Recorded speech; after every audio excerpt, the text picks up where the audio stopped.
You're listening to an encore presentation of this program, KCAA, the Inland Talk Express. Jump off that exhausting hamster wheel and into balanced living with Dr. Marissa. Promise you joy in the mystery.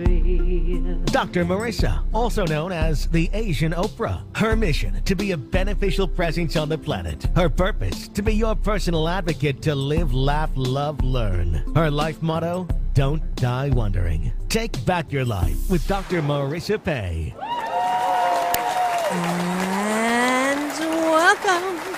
You are tuned into my weekly talk radio show called Take My Advice, I'm Not Using It, Get Balanced with Dr. Marissa every Tuesday at naturally high noon out of the Sunset Gower studio in Hollywood, California with UBN Radio TV, Universal Broadcasting Network, and then every Thursday and Saturday syndicated on my CNBC, NBC News radio channel, KCAA, AM 1050, FM 102.3, FM 106.5, and syndicated everywhere that iHeartRadio is.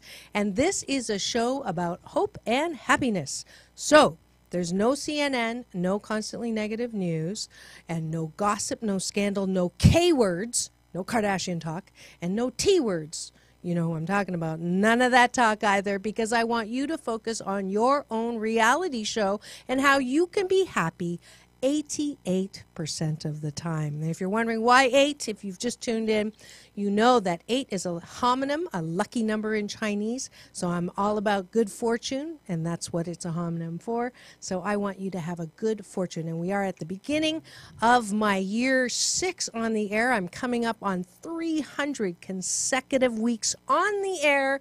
Unbelievable. Thank you. Splattering hope and happiness towards and to you, and I will be your best advocate for that. And if you missed last week, I had the lead singer from Santana, Andy Vargas, and Rick Morrison, and we're all going to be a part this weekend. Do not miss it. This Sunday, join us at Agape International Spiritual Center, where I get my positive roots watered. We're trying to break 3 Guinness World Book records. So if you want more information on that, go to thehugalliance.net, go to agapelive.com, show up third service at 11:30, and then stay, and we are going to be hugging for the benefit of hugging and breaking records. So join me. That's this coming Sunday. Mark that down. January 21st, celebrating National Hug Day. And this week, I am just really, really happy because I bring in experts not just on, business-related issues, on how you can be the best that you can be. I also get to have very smart, very wise medical professionals on for anything that you might be going through. And today is one of those days. I have Dr. Gene Lipoff, who's a board-certified pain specialist. After completing his MD at Northwestern University in 1984, he went on to complete advanced pain management training. He's currently a clinical assistant professor at the University of Illinois and a chief science officer at GPT-SIF, focusing on treating PTSD. Dr. Lipoff has lectured internationally on his innovations and authored over 40 scholarly articles. Please welcome to the studio, Dr. Eugene Lipoff. Yay! Thank you for having me. Thank you for being here. And thank you, peace in and peace out, actually, to the folks that brought us together at Soldier Field in Chicago, Illinois, late last year. We were there for Journey's Dream, and it was a phenomenal program and an event that is trying to put together like a Google Maps for resources for the mentally challenged. And I got to facilitate a board of experts, all doctors. It was like nailing Jell-O to a tree, I have to say. We had a lot of fun. And Dr. Lipoff was one of the experts on there, and we followed up. And since he's an expert in something that many, many people have or know of someone with PTSD, I thought I would have him on the show to talk about that. So First of all, for anybody who doesn't know, PTSD stands for, Post-traumatic stress disorder.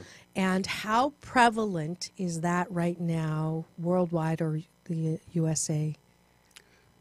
It depends. So women seems to have PTSD twice as often than the men. Wow. Okay. So current thinking is that 6% of general population in U.S. and 12% of women in U.S. have PTSD. Wow. So we're talking millions. Big numbers. Big and numbers. the military, the numbers seem to be between 20% to 40%. 20 to 40 from being in war.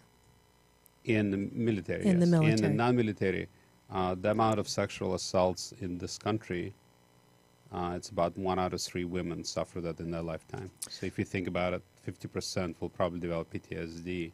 That's why Wow. the number is so high. Wow. And I would it'd be safe to say that most women who go through sexual trauma will have PTSD of some kind. The current stats are 50% will develop it. 50%. Okay, Which so is not still a all. huge number, not all. Interesting. What would you say the reason, the number one, or what you think why 1 out of 2? So why does the second one not develop that after sexual trauma? Is it because they'll develop it later? Like you would think logically, if you went through sexual trauma, you would have post-traumatic stress disorder. Right. So, well, let me give you a broad answer to that. Okay. So, there is something called MST, military sexual trauma. Okay. Primarily female military personnel. If women get MST, then their chance of developing PTSD is about 90%. 90%. Okay. So that's really high. Okay. And the thought there is it happens because there is no place of safety. So if you're battling with the enemy, but you're being attacked by your own troops, so there is no place of safety. Got it. So maybe because the women who go through sexual trauma at home maybe have a support system. Right. It depends. It depends on basically a couple of things predict PTSD. One, how do you deal with it afterwards? Are you Okay. safe? Are you still being challenged with the same abuser? Things like that. Okay. If something happens but you continue to work with them, your chance of PTSD is much higher. Got it. Repeated exposure. Correct. And 2, it depends on the childhood. If you take 2 equal people, 2 twins, right, the same genetics, and then one of them has great childhood and has one trauma, another one has bad childhood, abusive, things like that, has the same trauma. The one that had a bad childhood, the chance of developing PTSD is factors of magnitude more. Wow. So That it makes depends on sense. childhood as well. That does make sense. So it's almost like if you've had a bad childhood, Right. to work towards healing that part is truly an effective way of dealing with it. Well, I think it's even more involved than that. Okay. In fact, I wrote a paper last year that was published in Molecular Neurosciences, Light Journal. And basically what I was able to do is track what happens in epigenetics or what happens to DNA during bad childhood. So your DNA actually gets changed. Really? Right. Wow. And we can talk about details of that. But what's interesting about it, and this was based on other people's works, not just my concept. Right. But what's interesting about it, if you have the same trauma and you had bad childhood, I think person needs to be more cognizant to get treatment earlier than later. Right. And part of a way to avoid problems is with PTSD is meditation and yoga, which is something you know something about. Quite Yes, sure. yes, really interesting. Yeah. That's really good to know. I can use that in my commercials for teaching meditation. It's true. But Do you know that meditation is the only thing that's been shown to grow brain tissue back? Nothing else does. there you go. And I didn't pay him for that. So sign up for my meditation classes. Go to my meetup. Science is science. Yeah, interesting. And so you've been a doctor for a little bit. I bet. Yes, a little bit. And you use oil of Olay. You don't like I use oil of Olay. So we're ageless. But Absolutely. being that said, you just came off of the set of Doctors. Correct. And it was how many times have you been on Doctors now? I think it's 16th appearance. 16 appearances. So they kind of like them. And you just did a show on. Yeah, there was a lady we treated that she was a military nurse, and then a man tortured her with gasoline, and she got PTSD from that. So what did they ask you? Well, after she was on a show, then she was introduced to me by that, and then I treated her. And the reason she was there is because this was seeing the effect of the treatment. Oh, and how was the treatment? She did great. She did great. She's doing amazing. Great. So let's get to that. So traditional therapies for PTSD, besides meditation, are therapy, right? Right. And some people, there's drugs that It's pharmaceuticals. Right. Okay. And did you used to prescribe that? And No. you never did. Okay. No, I'm a pain physician. I'm not a psychiatrist, so I don't do that work. Okay. So your job is to treat pain. And how did you come up with, because you have this new or relatively new treatment called I'm not good with SGB, stellate ganglion block. There you go. That's why I don't remember it. And how did you even come up with that? And kind of take me back. You're in your office one day, Minding my own business. minding your own business, and in comes the door. No, so what happens there is I had a patient that had severe hot flashes. And I sent her to my brother, who's an internal medicine doctor, Okay. to treat hot flashes because I don't take care of hot flashes. Yeah. And he couldn't help her. And he said, well, hot flashes and burning hand, called CRPS, complex regional pain syndrome, is the same thing. So treatment of the burning hand is stellate ganglion block. He said, why don't you try that for hot flashes? Okay. Which I did. You okay? And He it told helped her you a to do lot. that, and it Right. helped her a lot. Okay. And then from there, I published on that. And then I had a lot of naysayers. And they were saying, you don't know why it works, so you shouldn't be doing it. So secondary to that, I read about 3,000 papers about SGB, trying to figure out why it works. One of the papers was from Finland, where they were doing clipping of sympathetic fibers in the chest to take away hand sweating, and PTSD stopped. So then I was trying to figure that out, Okay. and then, go ahead. Okay. So first of all, it's an injection. Correct. Okay. So it's an injection into the neck, Front of the neck, into the front of the neck. on the right and side. on the right side. Okay. and when you inject, it blocks something, right? That's why it's called the block. Right. It blocks the sympathetic system, fight and Okay. flight system. The in fight neck. and flight system. Okay. So you found that it worked for stopping the hand sweating from the Finland article. Right, but also that article also said it stopped the hand sweating and PTSD stopped. Okay. So they sort of were the pioneer of putting that in your head.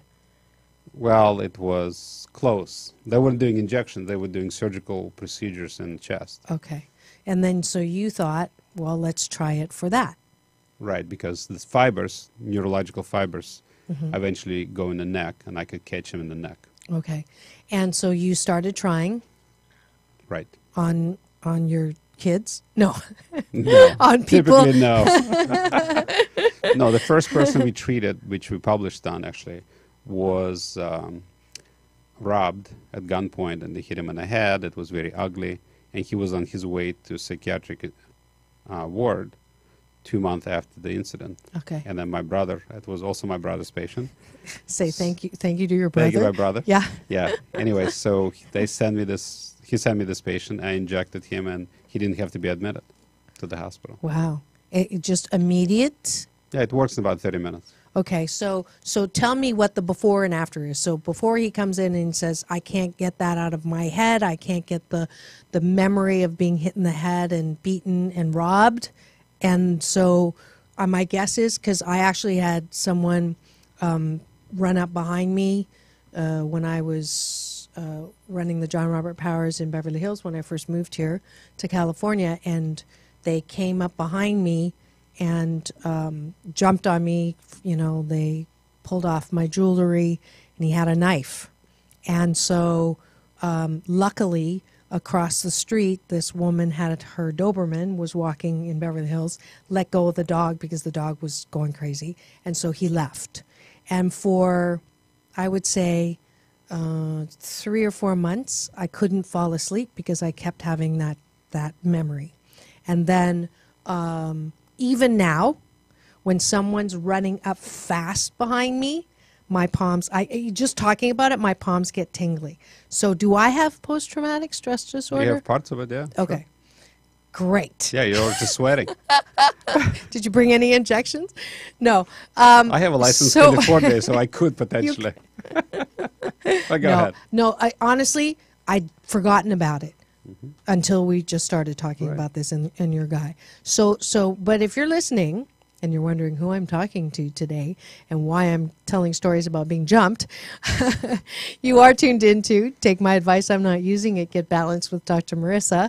And today's guest is Dr. Eugene Lipoff, and he is a board-certified doctor, and he's a specialist in post-traumatic stress disorder. And we're talking about this new cure, I would say, or remedy that you inject in your neck, and it takes away the fight and flight syndrome, which most or all PTSD sufferers have, correct? Yeah, so basically, I think one of the questions is what's causing PTSD? Right. And what can you do about it? So the symptoms you were describing is hypervigilance. You're looking around, looking for threat, can't sleep, right? Those are very common. Okay. And then you have physiological effect, hand sweating, you just talked about, and heart racing, and you can't focus. Okay. Those are the signs. Well, I could explain some of my focus. Right. So what happens during PTSD, let me just talk you through that. Yes, You'll please. see how it all works. Because one of the questions people commonly ask me, and took me years to figure it out, is why does it work? Because it sounds magical. Injection in the neck doing something to the brain. I mean, why would that happen? So what happens is when somebody is stressed, had a severe incident of some sort or another, something called NGF, nerve growth factor, is produced in the brain that travels from the brain into the ganglion or connection of sympathetic nerves in the neck. Once it hits that area, it produces new nerve growth. That's called sprouting. And that's as long as hypervigilance, right? The sprouting of the sympathetic nerves now promotes norepinephrine release. It's like being adrenaline, so you're always on. So as long as the NGF is there, it maintains sympathetic sprouting. Okay. So it turns out when you put local anesthetic on the ganglia, it takes away the NGF, sprouting goes away, and that's called pruning. Okay. Norepinephrine. It does sound like a tree. It does. It is like a tree. Neuroscientists like, I guess like they want to be trees? gardeners. I don't Okay. know. And then, but the point is, that's why a local anesthetic that lasts 8 hours can last for years. The first military guy we treated 8 years ago had 2 injections 8 years ago. Still doing great. Great. So long lasting, because you're cauterizing the wound in a way, right? You're stopping where the growth is. Turning it off. You're turning it off. We're not cauterizing. This is Okay. just local anesthetic. Right. Sorry. Wrong. Yeah. Because we do cautery of nerves, but that's not being done here. Okay. So you're turning off the system that got Revved up. and you don't want it revved up because everything is out of balance. Homeostasis is off. Correct. Well, Okay. it's interesting also, we've treated a lot of special ops people, and they actually, one of the big concerns is that, am I going to be a sissy afterwards? Oh, good. Put the moose on the table. Why don't we? Good question, right? Yeah, very good question. And it turns out I what wish it I'd does, asked that. It makes them even better at their jobs because they're focused. Focused. They're not Yeah. scattered. Yeah. They're All over focused. the place. Interesting. So, if someone is listening and they're interested in finding out how they can get this kind of treatment, how do they find you? So there are 2 easy ways to do it. One is look up www.healinghero.org. www.healing, like the healer, healinghero.com, and Tony's No, gonna- .org.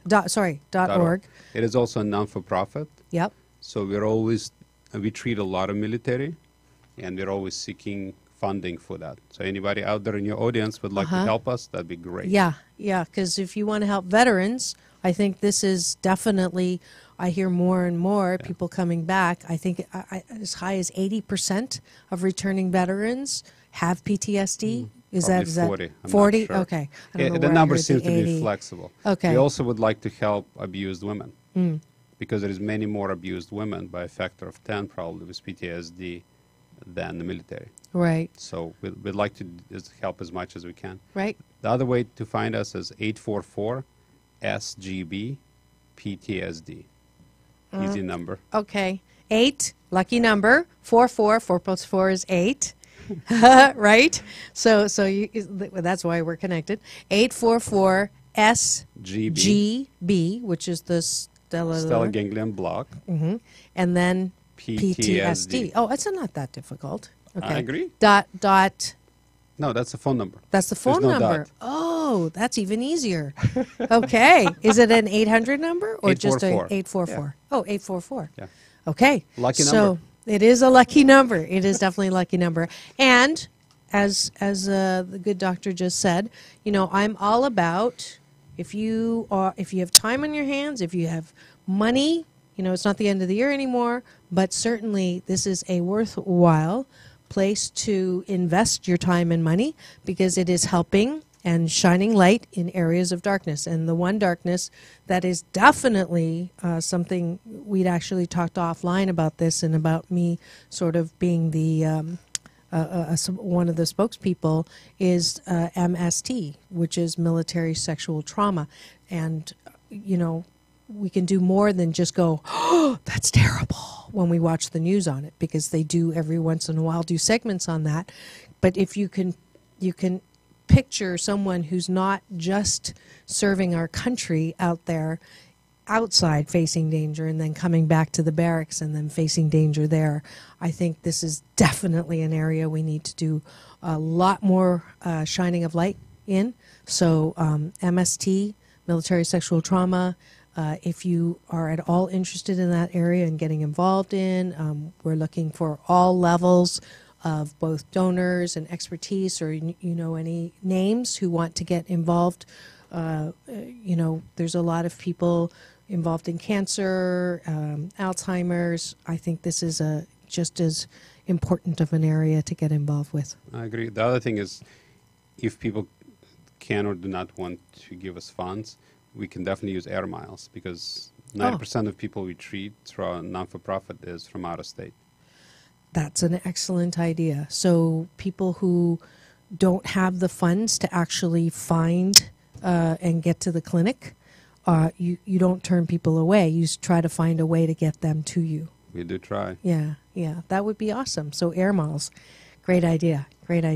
So I hope you feel good for what you're doing, because I think it's pretty awesome what you're doing. Seeing people improving people's lives is an unbelievable gift to a physician. Yeah. Especially with something you came up with. Absolutely. So with that, I know I'm going to give you the, and I don't give it to all my guests, but I'm going to award you with Dr. Marissa's Beneficial Presence on the Planet Award. Thank you. You're welcome. We'll do a little applause on that.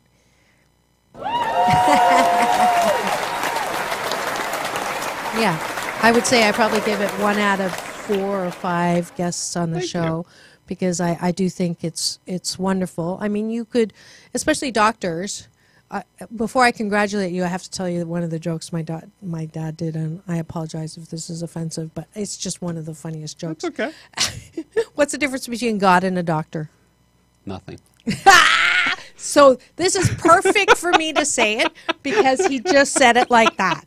This is perfect. So my dad's joke, and he was a PhD doctor, like me, so he said the difference is God doesn't think he's a doctor. Ooh. Ouch. And he just said the perfect answer, so I don't feel bad for telling the joke on the air.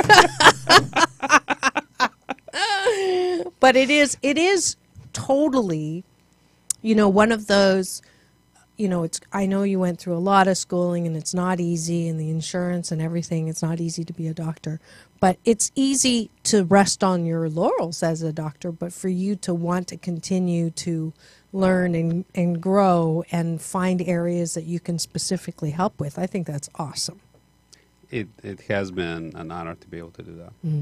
That's great. And what would your now when we were at that, your son actually came up on stage and started talking. And could you just explain a little bit about that, because I think that's a beautiful story. KCAA Loma Linda, 1050 AM, K292 FQ Riverside, and K293 CF Moreno Valley. My son? Yeah. Yeah, so he's had some challenges, emotional challenges. And so he asked me and said, would this blog help me? Because he had he didn't have trauma, but he had kind of signs of being hypervigilant and have difficulty sleeping. And then we did the procedure for him. So that's going to be actually, we'll have it on our website. It's going to be out, I think, on the 22nd of this month. That's beautiful. But yeah, he came and he did an amazing job speaking. I thought you saw it. Yes, he did. How old is he? He's 14. He's 14. So actually, I started crying when I was listening to him. That was I pretty saw hard. that. That's why I wanted you to talk about that. Yeah, I was. Treating a family is very difficult. But I would say, in my particular space here, I'm the most qualified. So that's why I did it. What would you say the best thing about being a doctor is, and the worst thing about being a doctor is? Well, the best is when you can actually help people improve their lives or change their lives. And like, for example, there are a couple of scenarios. One is PTSD, as we talked about. People taking tons of medications. The soldier we treated 8 years prior. He tried to kill his wife 3 times. He was going to be either in jail. She could have been dead. He was totally immobilized on drugs. He was taking pharmaceuticals. After the block, I still get Christmas cards from them. And then they're happily married. They're doing great. He's off all medications. He has full-time employed. And we have a lot of people like that, which is pretty amazing. Definitely. Hot flashes, we've treated a lot of people with that, especially breast cancer women, and they're able to stay on their aramidase inhibitors like tamoxifen, which actually potentially is life-saving, because the current therapy for hot flashes is not very effective. Okay. Taking estrogen, long-term, has a lot of downside. So, I think that's been really pretty impressive. And, in my regular work doing pain medicine, we are able to help a lot of people, especially headaches. People had it for years, other things. What % of the people you treat for pain would you say it's all in their head? Oh, well, that's a great question. You mean it's a psychological issue instead of biological issue? Well, I do not know. I focus on the biology of it. Okay. So if I keep doing things and nothing works and the scans don't show anything, sometimes that's not the right person for me. Because there are some people come in and they would like to have medications, and then there's really no reason for them to have pain. That is not a patient that's going to continue seeing me. Okay. So what do you think about doctors who, these days it seems like you go in for anything, and then as soon as you say you can't sleep, you're worried, you don't feel good, you're unhappy, and then we'll try this, and it's an antidepressant or an anti-anxiety pill or pain medication. What's your take on all of that? Well, that was not a single question, was that? No, I have a habit of doing that. I kind of like, and then you choose whichever one you go let me take it apart, if you don't mind. Okay, no. So we start with opioids. Yeah. So opioids, the science has changed of opioids. When I was finishing my residency and fellowship, the idea was you want to keep people out of pain, and opioids were the greatest thing since sliced bread. That has changed due to 65,000 people died last year from opioid-related overdoses. Some medicinal, some heroin. Also, there are a lot of issues associated with that. Also, high dose of opioids is now starting to show that high doses can produce opioid hyperalgesia, meaning the more pain medication you take, the more pain you actually have. Wow. Okay. So we've been working very hard to reduce pain medications on most people. And we pretty much don't start anybody on new pain medication. Maybe very, very occasionally, very brief periods. Long-term medications slowly are going away. Okay, good. So I think that's I happening. approve of that. And then due to federal oversight and things like that, a lot of pain physicians and primary care physicians no longer write pain medications. The problem is, yes, you are potentially helping, Right. but what we're seeing is a lot of people who have genuine pain, we can't help them anymore Why? because nobody runs pain medications. I mean, somebody had 7 spine surgeries and they have severe pain, and they want to get their decent pain control, they need a 100-unit equivalent of morphine, Oh, and then CDC says you should only have 50, okay. and that becomes a challenge. Yeah, yeah, absolutely. And I think it's going to be more so. Wow. I want to come back and talk a lot more about pain medication and pain. For those of you who have just tuned in, we are about to take a break to thank the sponsors that make this show possible. We'll be back in 2 and 2 with Dr. Eugene Lipoff. Remember, it's all about balance. Peace in and peace out. Are you tired of being tired? Are you ready for more balance in your life? Then come to the beach and work with Dr. Marissa, motivational speaker, author, organizational psychologist, and host of the 2016 Podcast of the Year Top 10 in Health award-winning show, Take My Advice, I'm Not Using It. Get balanced with Dr. Marissa. If you are ready to choose more hope and happiness no matter what's happening around you, then go to www.drmarissa.tv today. Do you know someone suffering from post-traumatic stress disorder? Well, if they are still suffering, there is a new fast-acting treatment called the SGB, stellate ganglion block, which reduces PTSD fight and flight symptoms using a simple injection of local anesthetic in the neck. Results are usually seen in under an hour with a success rate of over 75%. For more information, visit www.healinghero.org. That's healinghero.org. And we are back. You are tuned into my weekly talk radio show called Take My Advice, I'm Not Using It, Get Balanced with Dr. Marissa, every Tuesday at naturally high noon Pacific Standard Time out of Hollywood, California, Sunset Gower Studios, where Scandal and Newsroom and Heroes and Murder, She Wrote is filmed, but there's no scandal on this show, no gossip and no K-words, no Kardashian talk. I want you to focus on your own hope and happiness. And Thursdays and Saturdays out of my CNBC, NBC syndicated news radio channel, KCAA AM 1050, FM 102.3 and FM 106.5, everywhere on iHeartRadio. And today we are talking about pain. No, not about you being a pain in the neck, but you are actually going to get relief by getting an injection in your neck if you have post-traumatic stress disorder. I have the leading researcher and doctor who has found a way to block the fight and flight symptoms that come with PTSD. His name is Dr. Eugene Lipoff. He's in the studio with me today here from Chicago, Illinois, and he is talking about pain. So we just started talking about, real pain, not real pain, and pain medication. So the people who are continuously hooked on opioids now, and now our 43rd president actually has now a official war on opioids. What would you say for anyone who's listening who is currently in pain, knowing that their pain medication does not work? What should they do? Well, in an ideal world, you can get your pain treated. So, for example, one of the best things I think works well for pain is stimulators. Putting an implant into the spine turns off pain using electrical current. There's no possible risk or no side effects. Well, there are possible side effects, Okay. but the point is there is no drugs. The other thing is, keep in mind, there are 2 types of pain. There's neuropathic pain or nerve pain that is opioid resistant, meaning you take as much morphine as you want, but it won't help.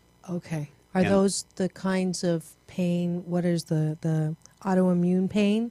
No, No, that's different. that's okay. different. Crushing nerve pain, spine surgery pain, Okay. things like that. Okay, hip replacement pain. That could be nociceptive. Okay. That's probably regular pain. Okay. So that's probably responsive narcotic. But the point is, as pain physicians, such as myself, we do various injections. We can burn certain nerves to take away pain. We try very hard to not to use narcotics and try to get people off narcotics. Right. For part of the reason that we just did over the break is that they're finding that it will actually give you more pain. Not only will it not take away your pain, it will give you more pain. So It can. It can. So if someone is going through surgery, like I'm about to go through some foot surgery myself, what would you suggest in managing the pain to that you don't get hooked on? Because why is it so easy to get hooked on pain medication? Well, there's a number of reasons. One, it depends on your personality style. Do you have addictive personality style or not? If you do, that's I'm a different addicted story. to pleasure. In a Well- good way, G-rated pleasure. Well, opioids can definitely make you feel very warm and cuddly, Okay, and that's probably comfortable, what, and, and it takes about 1 to 2 weeks to start to get addicted to narcotics. Okay. So if you're going to take it under 5 days. under 5 days. Plus, many societies don't use any pain medications. Okay, Like Russia, they don't use pain medications. Right. Germany don't use it.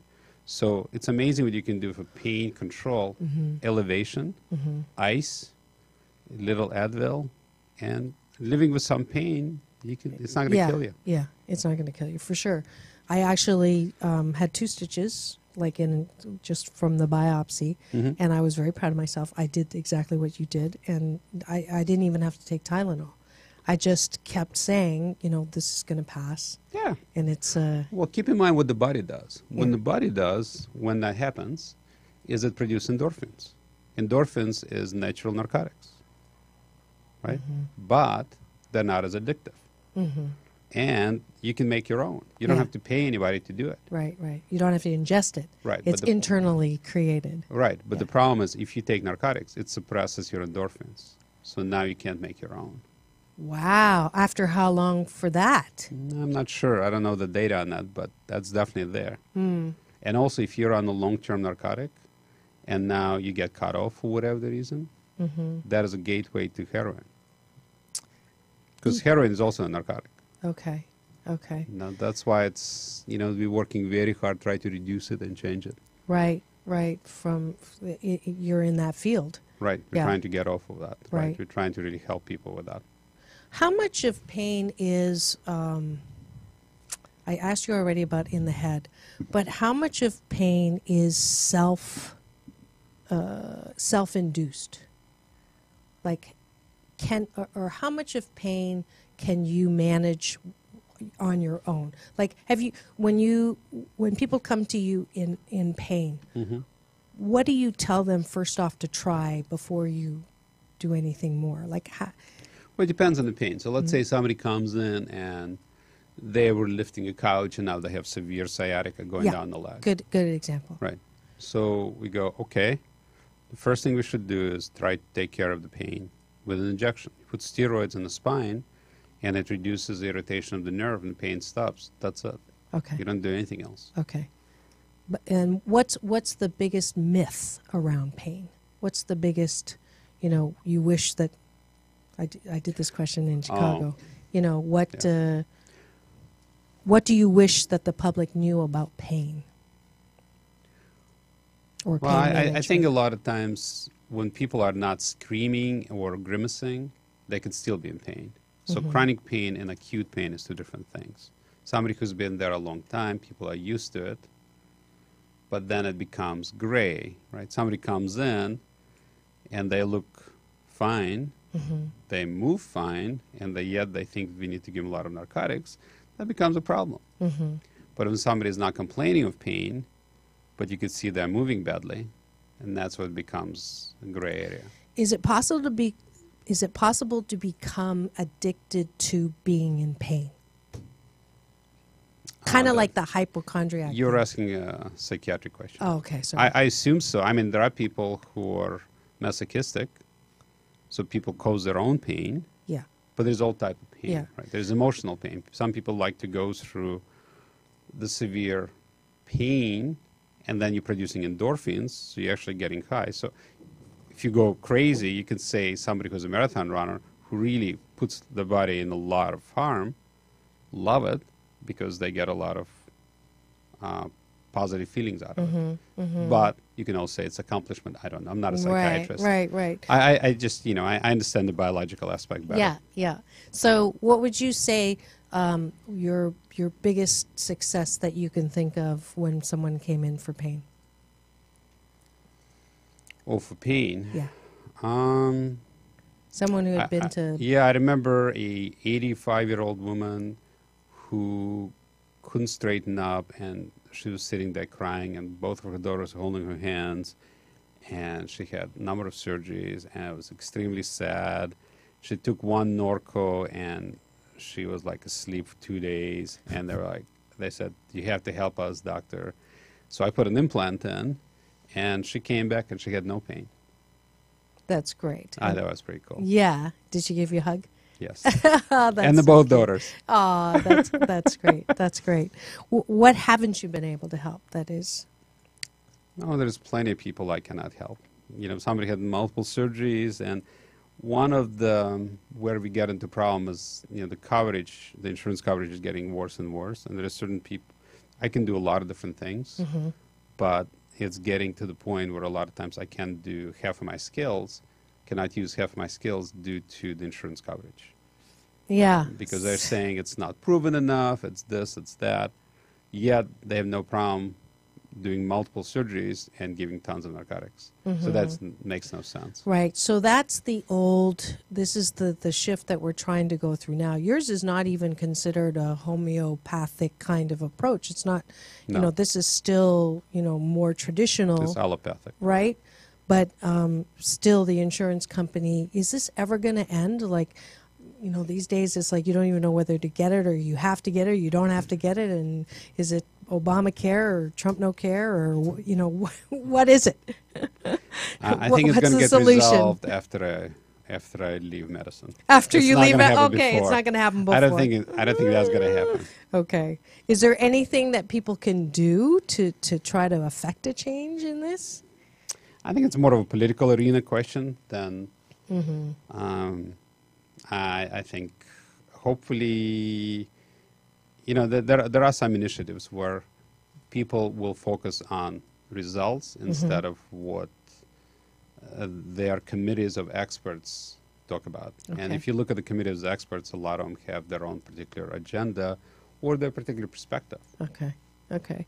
So if someone's listening and you think you have PTSD or you have it or someone who has it, to go to healinghero.org. And if someone knows that they've tried a number of things and they want to consult with you, do they do it that way as well? Or they call that number, the 844 I can do that. SGS 844 SGB. SGB. Say it with me. PTSD. 844 SGB PTSD.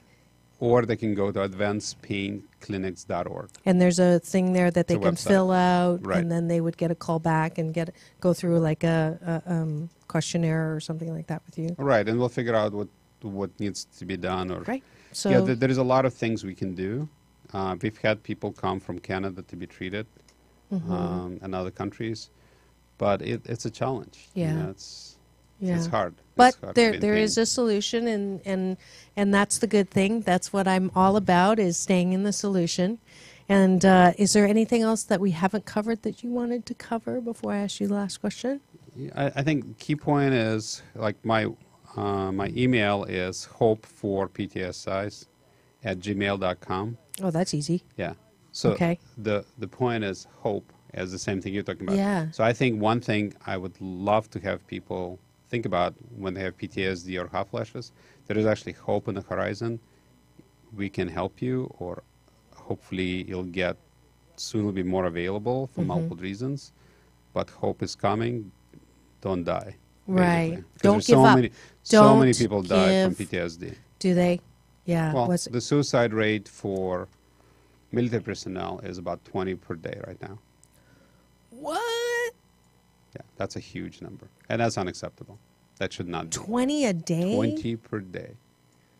That's about the number right now. In fact, President Trump just had an executive order that I think 2 days ago, I got a notice from AMA that we need to have a more aggressive psychological treatments, more effective psychological treatments Yeah. to prevent that. Other thing, if I may throw in, Yes, there was please. an article written by Dr. Crystal from Yale, and he reviewed all the current therapeutics, and he found they're all useless. Oh, no. SGB was not part of that analysis. Okay, But we're okay. talking about pharmaceuticals primarily. Right. Psychological, some of them are effective, but all pharmaceuticals are useless pretty much. That was his Wow. finding. Wow. And he's a head of psychiatry at Yale. So he knows something When did that about come out? it. The last one came out 6 months ago. And yet, why are pharmaceutical companies still in the game, and why are doctors still prescribing so easily? Time to wake up. Time. It is time. You heard it here, and we're all going to. So I guess the other thing is, if you're not feeling good, let's look at some alternatives before we start taking stuff. And I've been on this bandwagon for a long time. I'm not anti-drug at all. I think that there's a time and a place, and it does help some people. But the fact is that it doesn't help more than it helps. The oversubscribe, because the book that's coming out that I'm writing right now, the perfect audience is all the people who are taking antidepressants still are anxious and depressed, Right. and have side effects on top of it. So I'm not saying I'm the only answer. I'm not saying you're the only answer. No. But try other answers before. Right, meditation. And the other thing, keep in Meditation. mind, benzodiazepines like Xanax, Valium, also affect your memory and also potentially damages your brain. Yeah. So you got to be very careful using those. Yeah, good. That's from a doctor. That's not for me. So I've been on this little horse wagon for a little while now, because I think that people ingest and think that that's a solution too quickly. So, yeah. And I love what you said about hope. And here's the thing. There's two ways to be in pain. There's one way where you're in pain and you think it's never going to end, and you're hopeless. Or you can have the pain, same pain, and be on the scale of, it's not always going to feel like this. There are solutions, and can be hopeful. So I'm wishing for all of you listening right now that you're going, if you're in pain, that you look at the side of hope. There is a solution. I've brought one of them on the air today, healinghero.org. There's plenty of other. If you go to my YouTube channel, I've got natural healing. I've got all different kinds of shows. There's something for you. So go out there and don't give up. Stay on the side of hope. Beautiful. My last question is always, who would you like to thank for helping you be who you are? I would say my wife, Robin. That's beautiful. And she's a yoga teacher. Hi, Robin. Peace in, peace out. You have to come over to the beach and we'll do yoga together. I'll do my Tai Chi Gong, and she can do the She does traditional- Kundalini yoga. Does she do Kundalini? Okay. Good. No wonder you're smiling. Well, that's it for my wonderful guest today, Dr. Eugene Lipoff. Thanks for coming on the show. Thanks for having me. All right. And now, he gets one more clap. Oh, one more. Yeah, one more. That's the affirmative goodbye. And we are at the end of the show, and I invite you to step up to my balance bar. And today, I'm going to start with my Asian Oprah giveaway is 1,000 free tickets to the Best of You Expo, and that is in London, England in February. Go to my Facebook page and you will find the details of the link. If you know anybody that's living in London, England, that is where I want you to go and enjoy the expo. If you're not living in that vicinity, then you can make plans to come see me at the Best of You Expo here in Los Angeles. That is in March 23rd and 24th. So make sure you hold that on your calendar. I'll be teaching and speaking, broadcasting, and being the best that you can be. So that is the first thing. The second thing is, Please, if you haven't already joined the 21-day fast from complaining with Dr. Marissa, where I try to give you a tip a day to keep you from complaining for 21 consecutive days. Today is day 16, and eating a complaint. Here's your balance tip. Eating a complaint leaves a bad taste in my mouth. Rinsing with gratitude or a compliment restores my kissability. So today we are thinking about all of the benefits of not complaining. If you haven't gotten the app where you can post how well you have done on the fast, that is on both platforms, 21 Day Fast or Dr. Marissa, and you'll find that there. It was made by teenagers and it's only 99 cents. And as per usual, all of the proceeds that go towards, that you get from my balance bar, go toward my piecework around the planet. Also, thank you to Purple Planet Music for always giving me music to go in and out by, as well as put my promos on. And it's not too late to sign up and save $300. My annual, this will be my 8th annual balance in the vortexes in the Red Rocks of beautiful Sedona, Arizona. It is always the weekend after Mother's Day, May 19th, 20th this year. So if you sign up before Valentine's Day, where you invest in loving yourself, then you will save $300. So just go to my website, the number 4balance.org, and you can sign up there and reserve your spot on the healing mat. I am also I have one spot open for life balance coaching this year. So if you're looking to improve your own happiness to 88% and come to the beach and work with me, just go ahead and do a call. You can book it on the website. Next week, even though this is not a music show, traditionally, I've had a lot of big music names, such as Billboard #1 Keiko Matsui, Paul Cardall, to Tony Tennille from the Captain and Tennille, Aaron Dickens from Manhattan Transfer, and next week, someone that we met in Chicago, the lead singer of Jefferson Starship. That's Kathy Richardson, and she'll be here in studio, and we're going to have calling in Sha-Na Na. So you won't want to miss it. That's next week here on the show about hope and happiness. Take my advice. I'm not using it. Get balanced with Dr. Marissa Pay. That's P for positive, E-I. And remember, it's all about balance. Peace in and peace out.